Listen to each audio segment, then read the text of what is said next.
The canyon was already deciding his fate long before he understood it. Wind sliced through the rock like a blade, and somewhere between one step and the next, survival turned into a question with no promise of an answer. And far above the trail, unseen eyes had already found him. "Shut up, Cowboy. You're freezing. You're sleeping between us tonight," the two Apache sisters said. Before we dive into the story, don't forget to like the video and tell us in the comments where you're watching from. Utah Territory. Winter of 1877. The wind rushed hard through the canyon corridor. Not loud, just relentless and sharp. Threading between stone walls and whipping snow and grit into tight spirals that stung exposed skin and blurred whatever path lay ahead. Micah Shaw had stopped counting time sometime after the second night without a fire.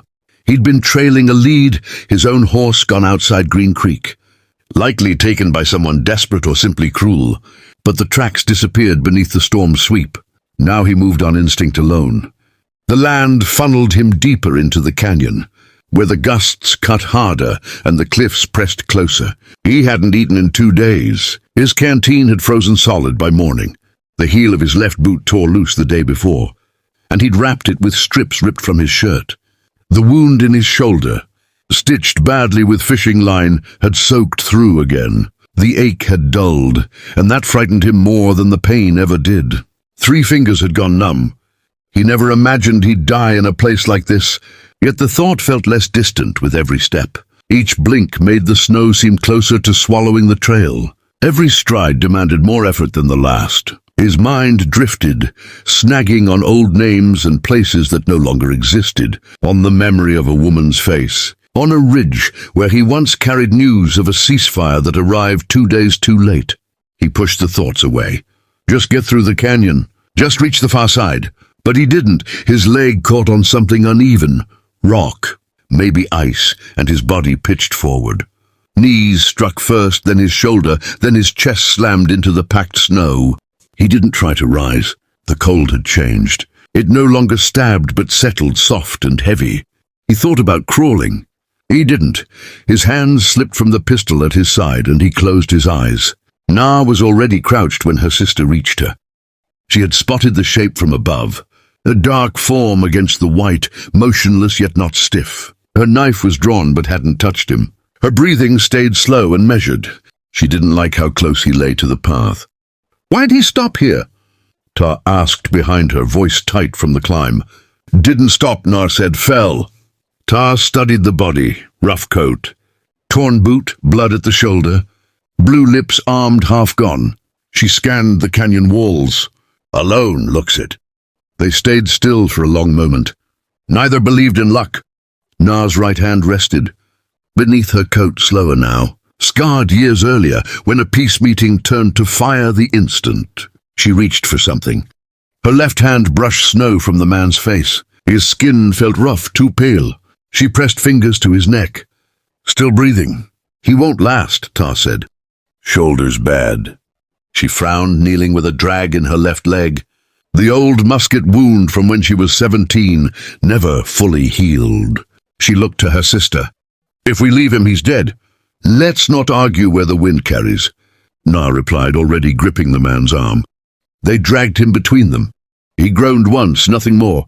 Their shelter lay hidden beneath a broken ledge, masked by a spill of rock that looked like nothing worth notice. Inside, thick hides lined the walls, and the floor sloped slightly to drain meltwater away from their bedrolls. It wasn't large, but it held warmth when the fire stayed alive. They pulled him in and slid a stone slab across the entrance.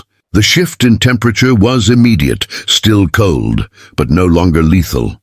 They laid him on the center hide. His coat had frozen stiff. Na cut it away. The wound smelled wrong. "Start the fire," she said quietly. Ta was already at the corner, striking flint over dry moss. Sparks caught, then sticks, then the slow, comforting scent of burning wood. Na pressed a hand to his chest.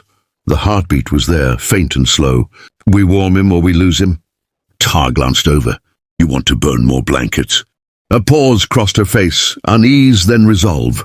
She peeled off her outer skirt and tossed it toward the bedding. "I'm not doing this for him," she muttered. "I didn't ask you to."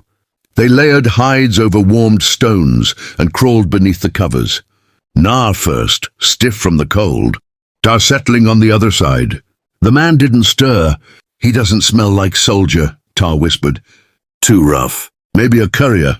Nar didn't answer. Her face stayed unreadable in the fire's low glow. "He's shaking," Tar said. "He will be." "We don't know him." "We will." Silence followed, the three of them beneath one blanket. Warmth returning inch by inch. It wasn't comfort, only necessity. By morning his eyes opened. He saw stone overhead, heard a blade scraping wood, smelled bones simmering in a pot. For the first time in days, his thoughts held steady. He knew where he was, and he stayed. Micah woke slowly, aware first that the air no longer burned his lungs. Something heavy, hide, rested across his chest. His fingers flexed against packed earth. The fire crackled softly. Turning his head pulled at his shoulder. Pain surged back sharp and deep. Fresh blood had seeped through the new wrap. Someone had tended it. The shelter revealed itself in flickering light, stitched hides. A clay pot over coals, smoke clinging low. He wasn't alone. To his left, a woman sat cross-legged, a knife resting across her lap. She didn't look at him, but she knew he was awake. Her coat was thick deer hide lined with rabbit fur. Her hair hung in a single braid. Her right hand lay against her thigh, badly scarred and stiff, half useful at best. She sharpened the blade slowly, not because it needed it, but because the motion gave her control. To his right, the younger one shifted, leaning against the wall, a band around her left leg, her limp clear when she stood. She studied him with folded arms. "You're not dead," she said. His throat burned when he tried to speak. He pushed himself up. Her hand pressed him back. "Don't be stupid." "You tore the stitches again." He glanced around, searching for his coat, belt, pistol. "Still here," she said. "We didn't rob you. Not worth much like this." Nar kept sharpening.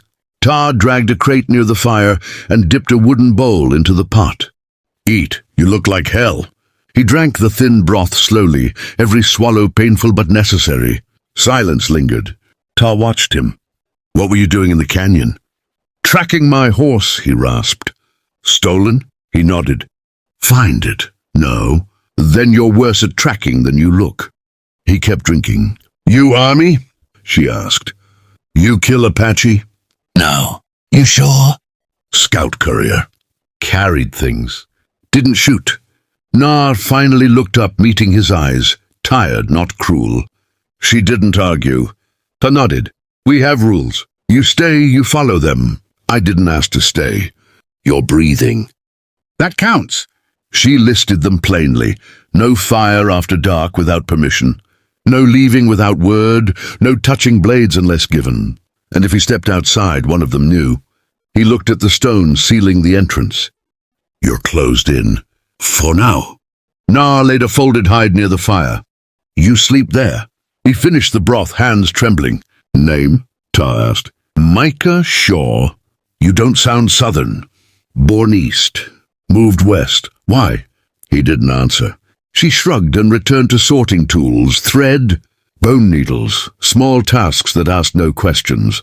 Micah pulled the blanket closer. His body ached in new ways, but the warmth stayed. He didn't know if he'd been saved or captured, only that they hadn't killed him, and he wasn't ready to leave. By the third morning he could stand, not steady but upright. The new bandage was tight and careful.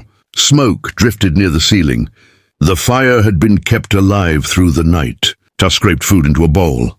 "You can move." "That's more than yesterday." He sat against the wall, legs trembling. Nar entered from outside with rawhide and a pouch of herbs, snow dusting her coat. They worked quietly, crushing leaves, stirring paste. "Anything I can do?" Micah asked. Tar snorted. "You walk like a newborn." Nar nodded toward the back. "Check the rabbit traps." Outside, the cold still cut deep. He found one rabbit caught, brought it back, and said nothing. Later, Tar handed him torn hides. "Patch them." His stitches were rough but solid. By dusk he'd hauled logs, cleaned blades, stacked moss. Nar passed him warm water. "You're slower than us." "Not trying to impress you." "Good." Tar eventually... "You had a woman?"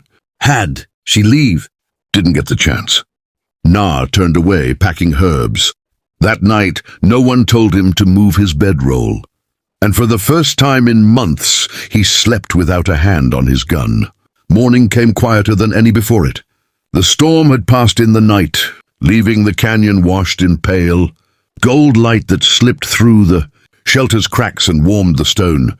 The girl woke first, a thin breath turning into a whisper, then into words none of them could fully hear, but it was enough. Na helped her sit. Ta pressed a cup into her hands, and Micah watched the moment settle like something fragile finally finding ground. Days turned into a rhythm. Traps checked, wounds mended, stories shared only when they felt ready. The girl chose to stay until spring. Micah's strength returned in small, stubborn pieces, and with it came a choice he hadn't expected. When the passes opened and the river thawed, he found the trail of his horse again, but he didn't follow it far. At the ridge above the canyon, he looked back once, seeing smoke curl from the hidden ledge, knowing exactly where he belonged for the first time in years. He returned without a word. Inside, Ta only smirked. Na handed him a cup, and the fire burned steady. Outside, the wind still moved through the stone, but it no longer sounded like an ending, only distance carrying the past away.